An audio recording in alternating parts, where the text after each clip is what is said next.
बिस्मिल्लाहिर्रहमानिर्रहीम। आज हम first year chapter 5 rotational and circular motion के कम्प्रिहेंसिव क्वेश्चन सॉल्व करेंगे। सबसे पहले क्वेश्चन है what are centripetal acceleration and centripetal force, derive their equations. Centripetal acceleration क्या है और सेंट्रीपिटल फोर्स क्या है, इनके बारे में बताना है और फिर इनका जो फार्मूला है वो भी ड्राइव करना है, इनकी इक्वेशंस ड्राइव करनी है। तो सबसे पहले सेंट्रीपिटल एक्सेलरेशन की डेफिनेशन है the change in velocity of body produces acceleration directing towards the centre of circle. यानी कि जब को बॉडी सेंटर में सर्कल में मूव कर रही होती है तो उसकी वेलोसिटी चेंज हो रही होती है जो कि एक्सेलरेशन प्रोड्यूस करेगी और उस एक्सेलरेशन की डायरेक्शन टूवर्ड्स सेंटर होगी, सेंटर ऑफ द सर्कल होगी। Such acceleration is known as centripetal acceleration. तो उस एक्सेलरेशन को हम सेंट्रीपिटल एक्सेलरेशन का नाम देते हैं। इसकी डेरिवेशन देखते हैं। हम कंसिडर करते हैं कि हमारे पास एक बॉडी है जिसका मास m है और वो मूव कर रही है सर्कल में। ये एक बॉडी है जिसका मास m है और वो एक सर्कल में मूव कर रही है। रेडियस r है, सेंटर से लेकर उस ऑर्बिट तक का जिस सर्कल में, उस सर्कल का रेडियस जो है वो r है, जिस सर्कल के ऑर्बिट में वो ऑब्जेक्ट जिसका मास m है वो मूव कर रहा है। और इस ऑब्जेक्ट की जो वेलोसिटी है वो v होगी। C is the centre of the circle. C क्या है? इस सेंटर का, इस सर्कल का सेंटर है। At point A at time t1 velocity of body is v1 and at point B at time t2 velocity of body is v2। क्या हम suppose करते हैं कि ये हमारे पास पॉइंट A है, तो इस पर जो इस पार्टिकल की वेलोसिटी थी वो v1 थी और उसकी डायरेक्शन टूवर्ड्स टेंजेंट होती है सर्कल में। तो ये ग्रीन कलर के एरो से इसकी डायरेक्शन शो की गई है जो A पॉइंट पे जब ये पार्टिकल था, और जब ये B पॉइंट पे पहुंचा तो इसकी वेलोसिटी ये रेड कलर के एरो से शो की गई है, v2 हो जाएगी। ये टाइम t1 पे थी और ये t2 पे है। Let us now draw a triangle PQR such that PQ is equal and parallel to v1। क्या हमने क्या किया, एक PQR ट्रायंगल ड्रॉ की। इस PQR ट्रायंगल को ऐसे ड्रॉ किया गया कि ये जो PQ लेंथ है ये किसकी इक्वल होगी, ये हमारे पास V1 की इक्वल होगी, ये जो V1 दिखाया गया था। अब देखें तो ये वाली ट्रायंगल और ये वाली ट्रायंगल सेम है, सिर्फ इनको जस्ट नाम दिए गया PQR, यहाँ पर इनके कोई नाम नहीं थे। तो PQ जो है वो इस V1 की इक्वल आ गया और इसी तरह PR is equal and parallel to V2। तो ये PR जो है वो V2 वाली लेंथ के इक्वल आ गया। एज स्पीड इज यूनिफॉर्म, जब स्पीड यूनिफॉर्म होगी इस पार्टिकल की तो इसका मतलब ये है कि V1 और V2 ये दोनों V के इक्वल होंगे, यानी कि जो वेलोसिटी V1 की होगी वही वेलोसिटी V2 पे होगी। इन मैग्नीट्यूड, यानी कि मैग्नीट्यूड सेम होगा लेकिन डायरेक्शन डिफरेंट रहेगी। तो डायग्राम की मदद से हम ये देख सकते हैं कि डेल्टा V हमारे पास होगा V2 माइनस V1 के। जो चेंज इन वेलोसिटी है वो V2 माइनस V1 आएगी। Is the change in velocity of body in time interval delta T T2 minus T1। कि change in time delta T में जो चेंज इन वेलोसिटी होगी वो delta V V2 minus V1 होगी। तो इससे आगे देखते हैं when time delta T is small, जब टाइम डेल्टा T बहुत ज़्यादा स्मॉल हो, the change delta V is also small. तो ये जो चेंज होगा डेल्टा V वो भी क्या होगा, हमारे पास स्मॉल होगा। In that case arc AB is approximately equal to chord AB। तो ये जो आर्क AB है ये कॉर्ड AB के इक्वल हो जाएगी, यानी कि बिल्कुल स्मॉल हो जाएगी। We see that triangle ACB and triangle PQR in are isosceles triangles. के ट्रायंगल जो ACB हैं और जो PQR हैं ये दो ट्रायंगल्स आपस में आइसोसेलेस हैं। सो दीज आर सिमिलर, तो ये सिमिलर हैं। तो अब इनमें क्या सिमिलरिटी है वो देख लेते हैं कि arc AB divided by AC equal to QR over PQ हो जाएगा। Arc AB divided by AC किसकी इक्वल होगा, QR डिवाइडेड बाय PQK। अगर आप इस ट्रायंगल को देखें तो इसमें इसी वजह से कलर भी डिफरेंट रखा गया है। जो रेड है वो रेड की इक्वल, ग्रीन वाली ग्रीन की इक्वल, और ये जो है यहाँ पर ये ब्लैक की इक्वल होगी। AB PQ की इक्वल आ गया, तो arc AB divided by AC किसकी इक्वल आ गया, QR ओवर PQ के। तो आर्क ए बी डिस्टेंस जो है उसको एस से डिनोट किया है, एस लिख दिया। ए सी रेडियस ऑफ द सर्कल है, उसको आर से डिनोट किया तो आर लिख दिया।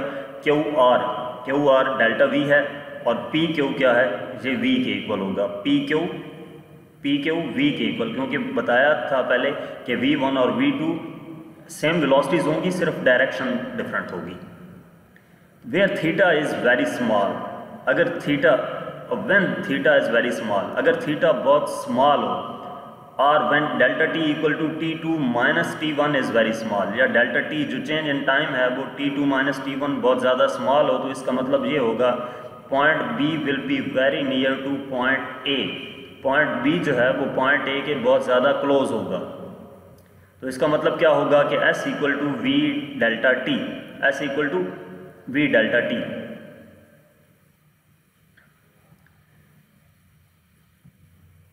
Then the above equation becomes, जे हमने S equal to V T वाला सिंपल फार्मूला यूज़ किया है, तो जो ऊपर वाली इक्वेशन है वो क्या हो जाएगी हमारे पास, v डेल्टा टी, s की जगह पर v डेल्टा टी पुट किया, divided by r equal to delta v over v as it is आ गया।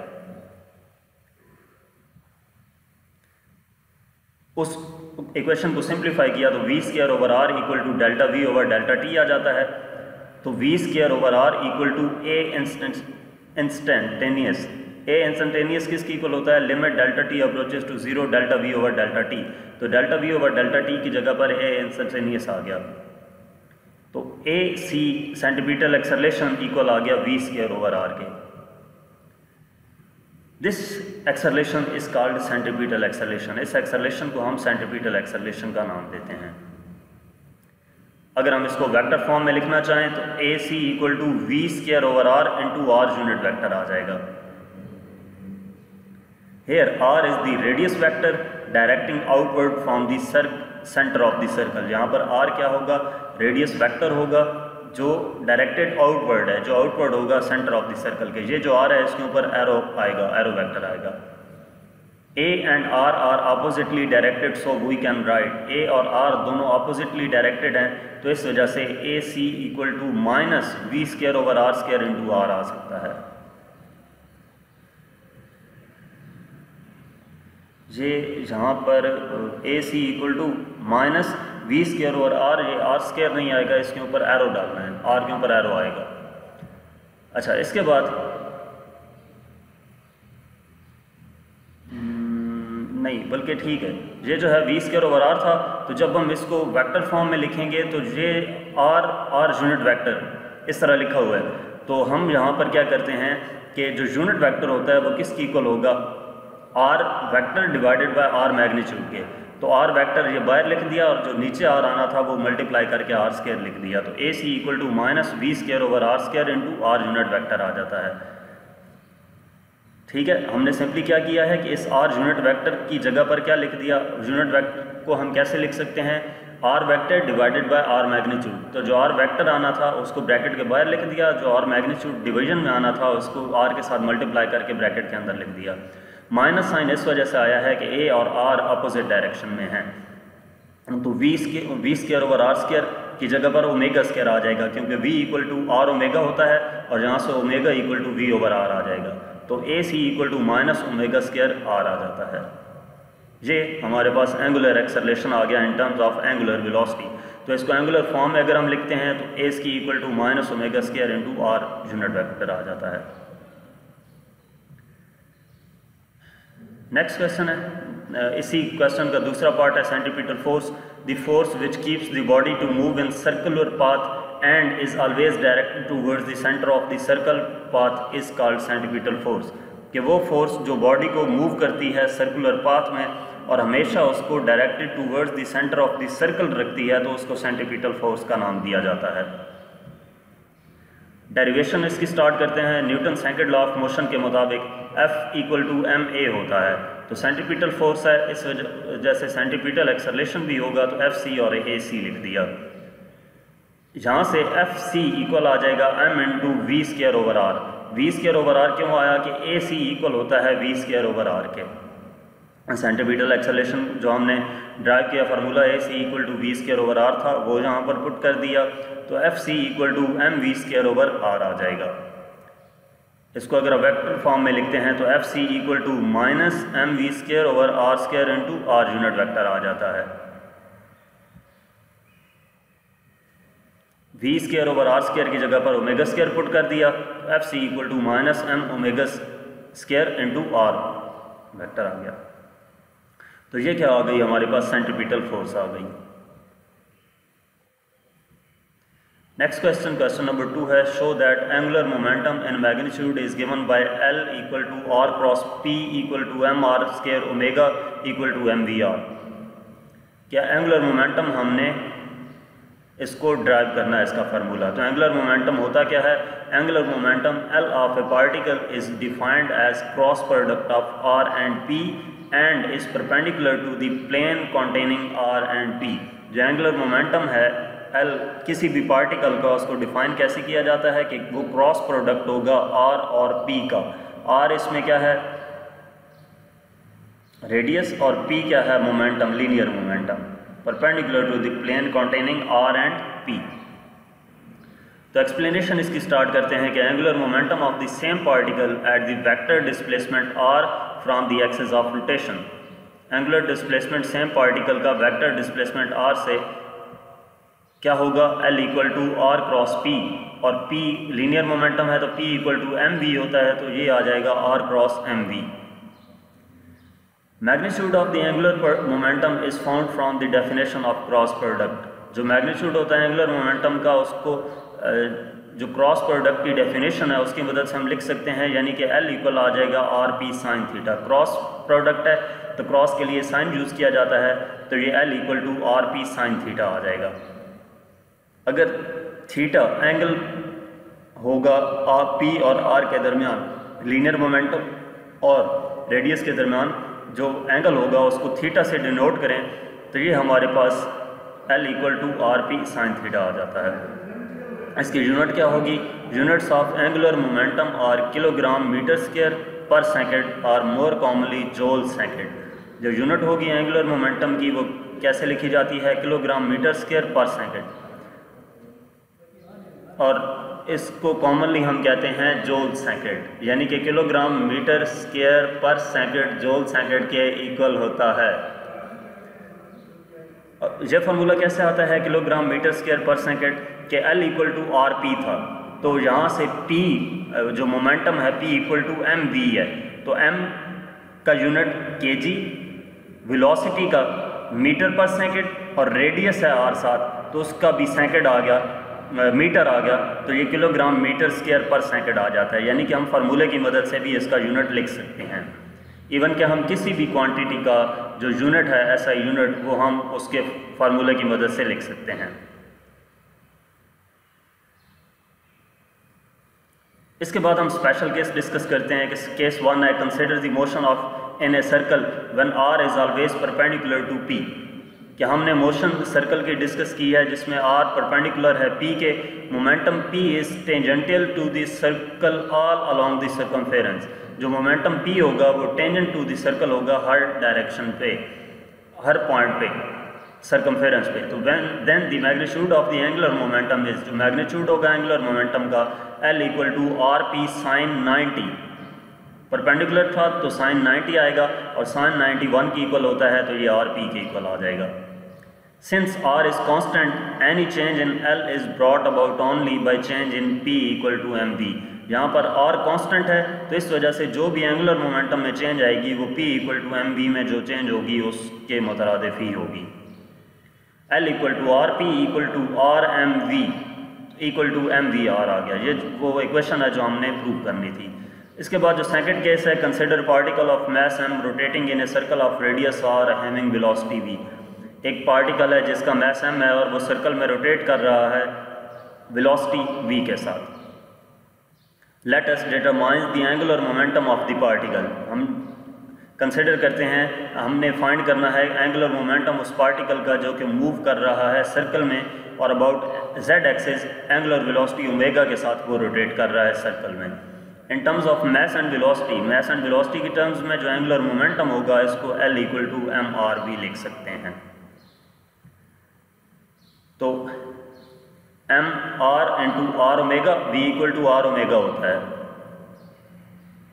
तो M R into R omega, तो ये v equal to R omega था इस वजह से लिखा, तो ये L इक्वल आ जाएगा एम आर स्क्वायर ओमेगा के। ये वो इक्वेशन है जो हमने प्रूव करने के लिए क्वेश्चन में दी गई थी।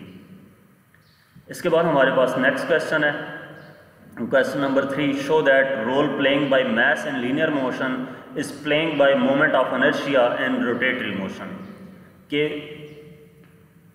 मास जो लीनियर मोशन में रोल प्ले करता है वही रोल प्ले करेगा moment of inertia rotatory motion में। तो in rotational motion the moment of inertia plays the same role for rotational motion as the mass does for translational motion. के moment of inertia same role play करेगा rotational motion में जैसा कि मास translational motion में या linear motion में perform करता है। When a mass moves further from the axis of rotation, जब एक mass move करता है axis of rotation पे, it becomes increasingly more difficult to change the rotational velocity of the system। तो ये क्या हो जाता है, ज़्यादा डिफ़िकल्ट हो जाता है कि वो चेंज करे रोटेशनल वेलोसिटी उस सिस्टम की। Initiatively, this is because the mass is now carrying more momentum with it around the circle due to higher speed, and because the momentum vector is changing more quickly, both of these effects depends on the distance from the axis। तो ये सारा किस चीज़ पे depend कर रहा होगा, जो axis से डिस्टेंस होगा उस पर। तो रोटेशनल इनर्शिया को सिंबल आई से हम डिनोट करते हैं, और सिंगल बॉडी के लिए जैसा कि टेनिस बॉल है जिसका मास m है और वो रोटेट कर रही है रेडियस r सर्कल में, तो एक्सिस ऑफ रोटेशन से तो जो रोटेशनल इनर्शिया होगा उसका वो I equal to M R square होगा। ये इक्वेशन की मदद से गिवन है। तो इसमें rotational inertia same role play करेगा रोटेशनल मोशन में जैसा कि मास लीनियर मोशन में करता है। यूनिट क्या होती है इसकी, consequently rotational inertia has SI unit of kilogram metre square. Mass का किलोग्राम और रेडियस का मीटर होता है तो किलोग्राम मीटर स्क्वायर आ जाएगा। Next question, question number 4, what do you mean by Intelsat? At what frequencies it operates? For how many TV stations this system is used? Intelsat क्या है, ये किन फ्रीक्वेंसीज पे ऑपरेट करता है और कितने टीवी स्टेशंस के लिए इस सिस्टम को यूज़ किया जा सकता है। Intelsat means international telecommunication satellite organisation. Intelsat का मतलब क्या है, international telecommunication satellite organisation. Largest satellite system है जिसको 126 कंट्रीज़ मैनेज कर रही होती हैं और उसको नाम दिया जाता है इंटेलसैट VI-6 का। अब ये किन फ्रीक्वेंसीज पे काम करता है, it works at the microwave frequencies of 4, 6, 11 and 14 gigahertz के जो इंटेलसैट है वो 4, 6, 11 एंड 14 गीगाहर्ट्ज़ की माइक्रोवेव फ्रीक्वेंसीज पे वर्क कर रहा होता है, और इसकी जो कैपेसिटी है वो कितनी है, 30,000 two way telephone circuit plus 3 TV channels को एट ए टाइम रन करने की। इसके बाद क्वेश्चन नंबर 5 है, show that in angular form centripetal acceleration is AC equal to minus omega R। तो ये हमने प्रूव करना है। तो centripetal acceleration, the change in velocity of a body produces acceleration directing towards the centre of circle. Such acceleration is known as centripetal acceleration. ये सारा वही है जो आपको क्वेश्चन नंबर 1 में मैंने समझा दिया था। तो इसकी डेरिवेशन क्या है, कंसिडर एक बॉडी है जिसका मास m है और वो मूव कर रहा है सर्कल में रेडियस r के साथ, यूनिफॉर्म वेलोसिटी v होगी। ये सारा क्वेश्चन आपने वहीं से देख लेना है। ये सेम टू सेम, सिर्फ उसमें फर्स्ट क्वेश्चन में 2 पार्ट थे कि एक सेंटीपीटल एक्सेलरेशन और दूसरा सेंटीपीटल फोर्स, सेंटीपीटल एक्सेलरेशन और सेंटीपीटल फोर्स दोनों चीज़ों को ड्राइव करना था। इस क्वेश्चन में सिर्फ सेंटीपीटल एक्सेलरेशन के बारे में पूछा गया है, तो ये आपने वहीं से जहाँ तक सेंटीपीटल एक्सेलरेशन का क्वेश्चन था वहाँ तक आपने इसको सॉल्व कर लेना है।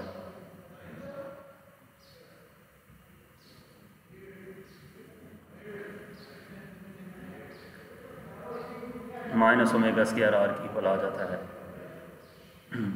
इसके बाद नेक्स्ट क्वेश्चन है, show that centripetal force is also shown by FC equal to minus mv over R into R unit vector equal to minus m omega square R equal to minus mv square over R square into R। तो centripetal force की definition क्या है? The force which keeps the body to move in a circular path and is always directed towards the centre of the circular path is called centripetal force. वो force जो body को move करवाती है circle में, एक circular path पे, उस और always directed towards the centre of the circle होती है, इसको सेंटीपीटल फोर्स का नाम देते हैं। डेरिवेशन इसकी क्या है? By Newton second law of motion. Newton second law of motion के मुताबिक Fc इक्वल टू ma होता है। इसमें Fc सेंटीपीटल फोर्स है और AC सेंटीपीटल एक्सेलरेशन है। Fc इक्वल आ जाएगा m into V square over R. AC centripetal acceleration v square over R के इक्वल होता है, तो Fc इक्वल आ जाएगा minus M V square over R square के। तो Fc इक्वल आ जाएगा minus M V square over R square. क्या हो जाएगा? ये वेक्टर फॉर्म में लिखा है बेसिकली, यहाँ पर v स्क्वायर ओवर आर है, तो इसको जब वेक्टर फॉर्म में लिखेंगे तो जो r यूनिट वेक्टर आता है साथ, तो r यूनिट वेक्टर इक्वल होगा r वेक्टर ओवर r के। तो r वेक्टर जो था उसको बाहर लिख दिया और r जो डिवीजन में आ रहा था उसको इसके साथ मल्टीप्लाई करके लिख दिया, तो v square over r square omega square आ जाता है। तो Fc equal to minus M omega square into r unit vector आ जाएगा। तो ये डेरिवेशन पूछी गई थी। क्वेश्चन नंबर 7 है, show that a satellite near the earth will have greater velocity. ये हमने शो करना है कि वो सैटेलाइट जो नियर द अर्थ है उसकी वेलोसिटी ग्रेटर होगी। कंसिडर करते हैं एक सैटेलाइट है जिसका मास m है और वो ऑर्बिट कर रही है radius r from the centre of the earth. Earth के सेंटर से r रेडियस पे वो मूव कर रही है। Gravitational force supplies the centripetal acceleration directed towards the centre of earth. जो ग्रेविटेशनल फोर्स है वो सेंटीपीटल एक्सेलरेशन सप्लाई करती है directed towards the centre of the अर्थ। तो अर्थ ग्रेविटी ओनली फोर्स है जो कि उस पर अप्लाई हो रही होती है। तो लॉ ऑफ ग्रेविटेशन के मुताबिक F equal to G M M E over R square आ जाता है। इसको इक्वेशन 1 का नाम दे दिया। एम ई इसमें मास ऑफ अर्थ होगा और m मास ऑफ सैटेलाइट है। तो Newton second law of motion के मुताबिक F equal to M A C आ जाता है सेंटीपीटल एक्सेलरेशन, क्योंकि बॉडी सर्कल में मूव कर रही है। तो F equal to minus M V square over R आ जाता है। Centripetal acceleration V square over R की इक्वल होता है। F equal to M V square over R. ये इक्वेशन 1 और 2 आ गई। तो अब हमने क्या करना है? कंपेयरिंग इक्वेशन 1 एंड 2, दोनों इक्वेशंस को कंपेयर करना है। तो जब इन इक्वेशंस को हम कंपेयर करते हैं तो M V square over R equal to G M M E over R square आ जाता है। m दोनों तरफ कैंसिल हो जाएगा, तो V square over R V square, और ये r भी एक r से कैंसिल हो जाएगा। V square equal to G M E over R रह जाएगा। v इक्वल आ जाता है under root G M E over R के। इसमें जो G M E under root है उसको हमने बाहर लिख दिया और 1 ओवर आर अंडर रूट अंदर लिख दिया, क्योंकि जो under root G M E है ये कांस्टेंट है। जी की वैल्यू भी कांस्टेंट होती है, मास ऑफ अर्थ भी कांस्टेंट है, ये भी चेंज नहीं होता। तो ये इक्वल आ जाएगा v equal to constant under root 1 over under root R के, यानी कि v डायरेक्टली प्रोपोर्शनल है 1 ओवर अंडर रूट आर के। यहाँ पे r और v के दरमियान जो रिलेशन आ रहा है वो इन्वर्सली प्रोपोर्शनल का आ रहा है। तो इसका मतलब ये है कि जो रेडियस ज़्यादा होगा तो वेलोसिटी कम होती जाएगी। तो रेडियस अगर अर्थ के जितना क्लोज होगा, सैटेलाइट जिस ऑर्बिट में मूव कर रही है उस रेडियस की बात कर रहे हैं, तो सैटेलाइट जिस ऑर्बिट में मूव कर रहा है वो अर्थ के जितना क्लोज होगा उसकी वेलोसिटी उतनी ज़्यादा होगी, क्योंकि इनवर्स रिलेशन है। As velocity v of the satellite is depends upon the radius r of the orbit from the center of the earth. So according to the above relation, when r is minimum, that is equal to the radius of the earth, then velocity will be maximum. तो इसका मतलब ये हुआ कि satellite जो near to earth move करेगी उसकी velocity भी ज़्यादा होगी। नेक्स्ट क्वेश्चन है, what do you mean by weight of a body? Use examples to distinguish between real weight and apparent weight of a body. कि वेट से क्या मुराद है, वेट की डेफिनेशन क्या है, और एग्जांपल्स की मदद से हमने ये बताना है कि रियल वेट और अपीरेंट वेट में क्या फ़र्क होता है। तो रियल वेट की डेफिनेशन क्या है? Gravitational pull of earth acting on a body is called weight. Gravitational pull, earth किसी भी ऑब्जेक्ट को जिस फोर्स से अपनी तरफ अट्रैक्ट करती है उसको वेट का नाम दिया गया है। अपीरेंट वेट क्या होता है? Weight is generally measured by the spring balance. Weight को हम स्प्रिंग बैलेंस से मेजर करते हैं। The reading of the spring balance is called the apparent weight of the body. Real जो स्प्रिंग बैलेंस की मदद से हम रीडिंग फाइंड करेंगे, किसी भी बॉडी का वेट फाइंड करेंगे, वो बेसिकली अपीरेंट वेट होगा कभी कभी। उसकी रीज़न क्या है? It does not give correct result, वो रिजल्ट करेक्ट नहीं देता। क्यों नहीं देता, ये हम कुछ एग्जांपल्स की मदद से देखेंगे। तो हम सपोज करते हैं वो man weighs a fish with spring balance attach to the ceiling of lift. एक लिफ्ट की सीलिंग के साथ एक स्प्रिंग बैलेंस अटैच किया गया है और एक वोमैन वेट उसकी मदद से फाइंड करती है फिश का। केस 1 है हमारे पास कि लिफ्ट विद जीरो एक्सेलरेशन। जब लिफ्ट रेस्ट पे है, while the lift is at rest she measures a weight of fish for 41 Newton. जब वेट रेस्ट पे होगी तो इस फिश का जब वेट मेजर किया जाता है तो वो 41 न्यूटन आ रहा है। इसकी रीज़न क्या है कि टेंशन जो है उस में जो हमारे पास स्प्रिंग बैलेंस है उसमें जो टेंशन है वो किसकी इक्वल होगी? W के। यानी कि जितना उसके साथ वेट हैंग करेंगे और W इक्वल टू mg होता है तो ये 41 न्यूटन आएगा। जितना फिश का वेट था वही इस स्प्रिंग बैलेंस ने शो किया। W is the gravitational force. यहाँ पर W क्या है? ग्रेविटेशनल फोर्स है जो एक्ट कर रही है इस पर। And T is the tension in the spring, और T टेंशन है स्प्रिंग की। जो स्प्रिंग में टेंशन मौजूद है उसको T से नाम दिया गया है। The force exerted by the fish on the spring balance is equal to the pull due to gravity on the object। जो फोर्स एक्सर्ट की जाएगी फिश से स्प्रिंग बैलेंस पे वो इक्वल होगी उस ग्रेविटी के पुल के, जो ग्रेविटी उसको अपनी तरफ अट्रैक्ट कर रही होगी। That is the weight of the body, जैसे बॉडी का वेट कहा जाता है। Reading on the spring balance reflects the true weight. Reading जो है स्प्रिंग बैलेंस में वो ट्रू वेट दिखाएगी, यानी कि सही वेट दिखाएगी, क्योंकि बॉडी जो लिफ्ट है उसका एक्सेलरेशन 0 है। Therefore we can call the reading of the scale as the real weight. जब लिफ्ट रेस्ट पे है तो उस वक्त जो इस फिश का वेट होगा वो रियल वेट होगा, यानी कि किसी भी ऑब्जेक्ट का जब हम वेट करेंगे तो वो रियल वेट होगा। Newton second law of motion के मुताबिक जब एक्सेलरेशन ऑब्जेक्ट का 0 हो तो रिजल्टेंट फोर्स ऑब्जेक्ट पे 0 होती है। इसका मतलब ये हुआ कि T minus W equal to 0। T tension और W वेट इक्वल टू 0, तो T इक्वल टू W आ गया। यानी कि टेंशन जो स्प्रिंग में है वो उसके ऑब्जेक्ट जो हैंग करेंगे उसके वेट की इक्वल होगी। तो केस 1 में हमारे पास क्या आएगा? रियल वेट आएगा। अब हम केस 2 देखते हैं। Lift with upward direction, lift ऊपर की तरफ मूव कर रही है। अब हम सपोज करते हैं कि जो लिफ्ट है वो 2.1 metre per second square acceleration के साथ ऊपर की तरफ मूव कर रही है। Tension T in the string does not equal the downward pull of gravity. तो जो टेंशन T है स्ट्रिंग की वो downward pull of the gravity के इक्वल नहीं होगी, यानी कि वो उस ऑब्जेक्ट के रियल वेट की इक्वल नहीं होगी, क्योंकि स्प्रिंग बैलेंस जो रीडिंग मेजर करेगा वो ग्रेटर होगी एक्चुअल फोर्स के। The spring balance measures a reading 49.77 Newton. जो स्प्रिंग बैलेंस है वो रीडिंग जो मेजर करेगा 49.77 न्यूटन होगी। उसकी रीज़न क्या है? We can call the reading of the scale as the apparent weight of the fish. तो इसको हम क्या कहेंगे? रीज़न हम बाद में देखते हैं कि पहली बात यह है कि रेस्ट में था तो उसका जो वेट था 41 न्यूटन था, अब कितना हो गया? 49.77। तो ये बेसिकली रियल वेट नहीं रहा। क्यों नहीं रहा? कि T यहाँ पर इक्वल टू W है, टेंशन वेट की इक्वल होनी चाहिए, लेकिन यहाँ पर टेंशन इक्वल होगी वेट प्लस F के। ये वो फोर्स है जिस फोर्स से ये लिफ्ट अपवर्ड मूव कर रही है। तो T equal to W plus MA आ जाएगा, where A is the upward acceleration of the elevator.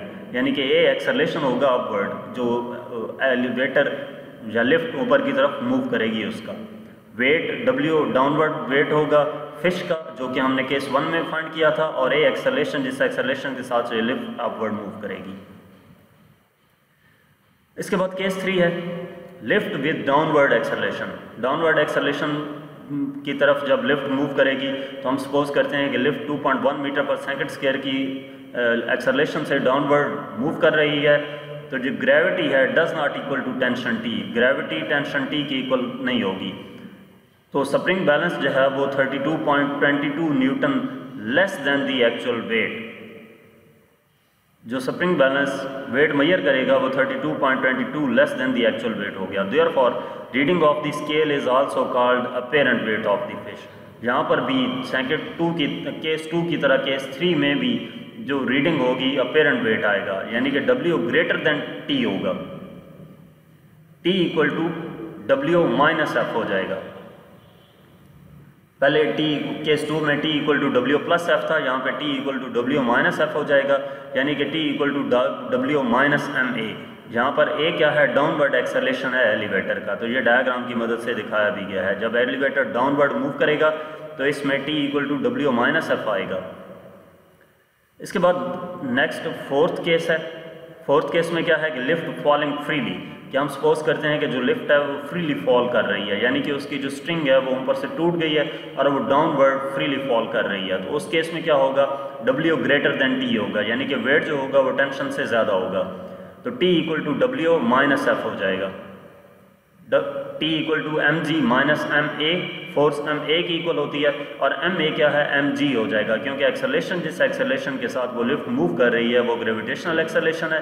तो T equal to M G minus M G, तो यहाँ पर टेंशन ज़ीरो हो जाती है, यानी कि वो कोई भी वेट शो नहीं करेगा उस फिश का।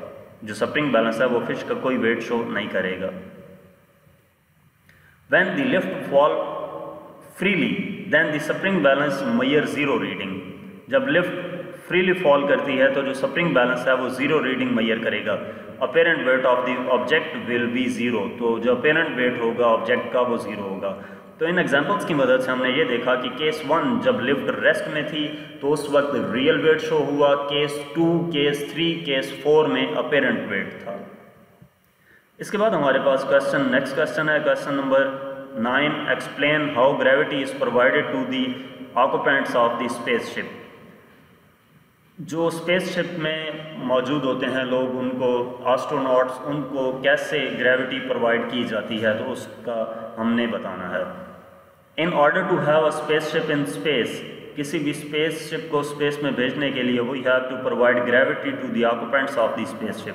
तो उस स्पेसशिप के अंदर रहने वाले एस्ट्रोनॉट्स जो जा रहे होते हैं उनके लिए ग्रेविटी प्रोवाइड करना ज़रूरी होता है। Such provided gravity is known as artificial gravity because it does not exist naturally.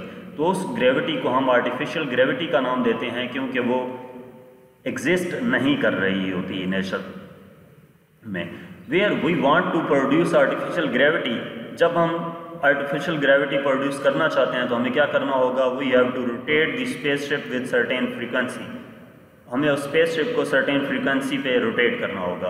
अब हम ड्राइव करके देखते हैं कि वो कौन सी फ्रीक्वेंसी होगी। As we know that centripetal acceleration is given by AC equal to V square over R। Centripetal acceleration V square over R है, where R is the distance from the centre to the rim of the spaceship. R distance है centre से rim of the spaceship तक।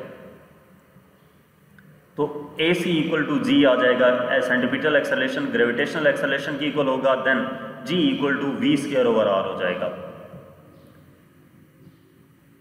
G equal to V square था तो V equal to R omega होता है, R square omega square over R, V equal to R omega की वजह से आ जाएगा। तो ये R से cancel, G equal to R omega square आ जाएगा। इसको इक्वेशन 1 का नाम दे दिया। For 1 complete rotation total distance covered 2 pi R. एक कंप्लीट रोटेशन के लिए जो जितना डिस्टेंस कवर करेगी वो 2 पाई आर होगा। तो जो टाइम पीरियड इसको प्रोवाइड किया जाएगा वो T equal to 2 pi R over V होगा। 2 pi R over V equal to R omega होता है, R से कैंसिल हो जाएगा तो 2 पाई ओवर ओमेगा आ जाता है। यानी कि 1 कंप्लीट रोटेशन के लिए जो टाइम पीरियड होगा वो 2 पाई ओवर ओमेगा होगा। तो यहाँ से omega equal to 2 pi over T आ जाता है, 2 पाई बाहर लिख दिया, 1 ओवर T आ गया और ओमेगा इक्वल आ गया 2 पाई आर के। तो इक्वेशन 1 में ओमेगा की वैल्यू पुट कर देंगे, G equal to R into 2 pi F whole square आ जाएगा जी। G equal to R into 4 pi square F square आ जाता है। तो f को हम एक तरफ कर लेंगे क्योंकि हमने फ्रीक्वेंसी फाइंड करनी है इसमें कि किस फ्रीक्वेंसी से उसको रोटेट करवाना है। तो F square equal to G over 4 pi square over R आ जाता है। यहाँ से 1 over 4 pi square into G R equal to F square, 1/4 pi square अलग कर लिया। अब हमने दोनों तरफ अंडर रूट ले लिया तो 1/2 pi under root G over R equal to F आ जाता है। तो यहाँ से एफ इक्वल आ जाता है 1/2 pi under root G over R के। The spaceship rotates with this frequency. Artificial gravity like Earth is provided to the inhabitants of the spaceship. तो जो spaceship है वो इस frequency के साथ rotate करेगी तो तब उसमें सेंट्रीपिटल जो फोर्स है वो प्रोवाइड होगी, यानी कि जो ग्रेविटी है वो प्रोड्यूस हो जाएगी, आर्टिफिशियल ग्रेविटी। तो in simple artificial gravity create करने के लिए हमें उस ऑब्जेक्ट को इस फ्रीक्वेंसी के साथ रोटेट करना पड़ेगा। इसके बाद हमारे पास टेक्निकली इसी क्वेश्चन का हिस्सा है कि technically rotation produces the same effect as gravity.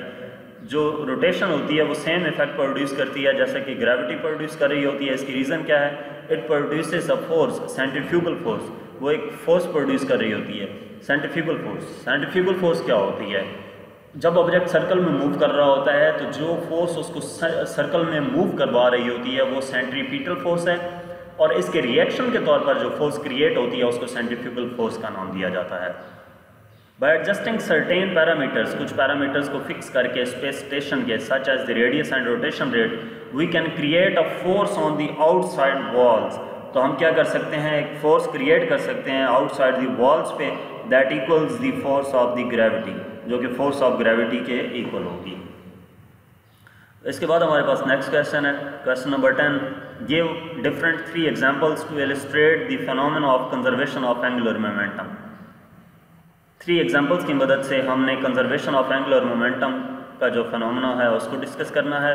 तो law of conservation of angular momentum क्या होता है? In the absence of any external torque the angular momentum of A system remains constant. किसी भी एक्सटर्नल टॉर्क की जब मौजूद ना हो तो जो एंगुलर मोमेंटम होगा किसी भी सिस्टम का वो कांस्टेंट रहेगा। This law is often used by circus acrobats, divers, ballet dancers, ice skaters and others to perform breathtaking feats. तो एग्जाम्पल 1 की मदद से हम देखते हैं। एग्जाम्पल 1 क्या है? Driver leaves the spring board with his arms and legs extended at small angular speed about a horizontal axis through his center of gravity। कि वो क्या कर रहा है? जब इस बोर्ड को पुश करता है डाउनवर्ड तो खुद जब ऊपर जाता है तो ये क्या कर रहता है? अपने आप को रोल कर लेता है, यानी कि इसकी लेग्स और आर्म्स के दरमियान को अपनी क्लोज कर लेता है। When he pools his arms and legs in his moment of inertia becomes smaller. जब वो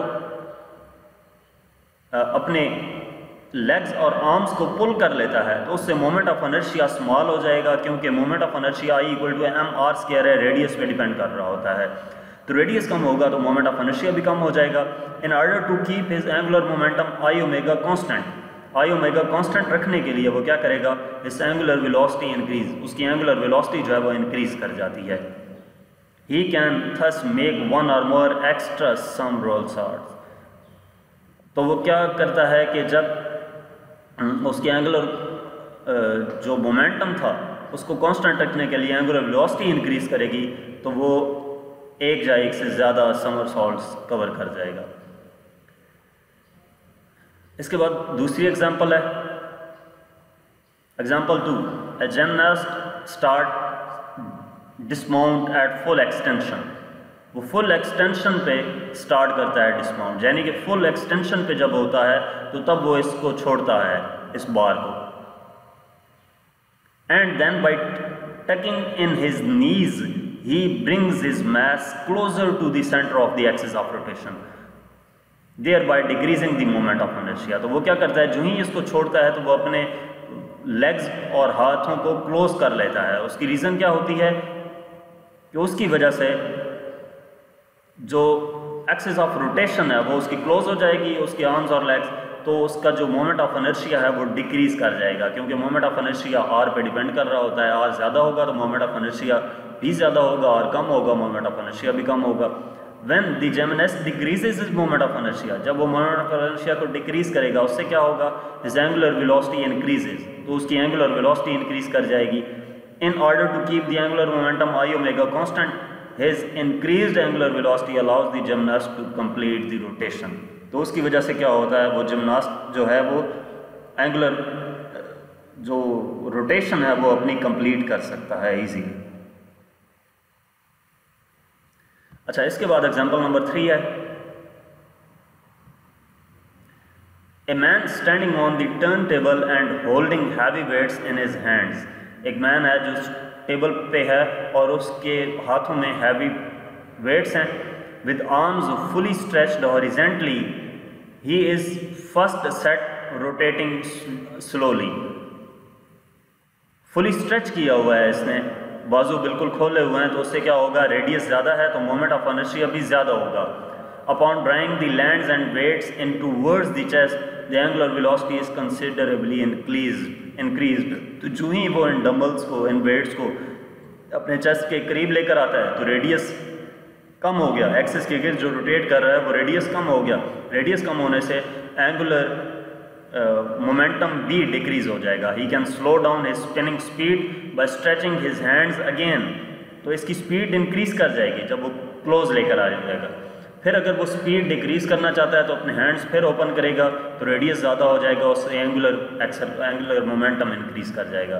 this fact is due to the conservation of angular momentum. तो ये किस वजह से होता है, एंगुलर मोमेंटम की वजह से होता है। इसके बाद इस चैप्टर का लास्ट क्वेश्चन है, explain why mudguards are used to wheels of cycles. Mudguards को किस लिए यूज़ किया जाता है, व्हील्स ऑफ साइकिल्स पे, मोटर कार्स पे या अदर ड्राइविंग व्हील्स पे। तो मड गार्ड्स होते क्या हैं, mudguards are used to stop mud, water and gravel that becomes unstuck to the surface of the tyre, flies off and travels in a straight line.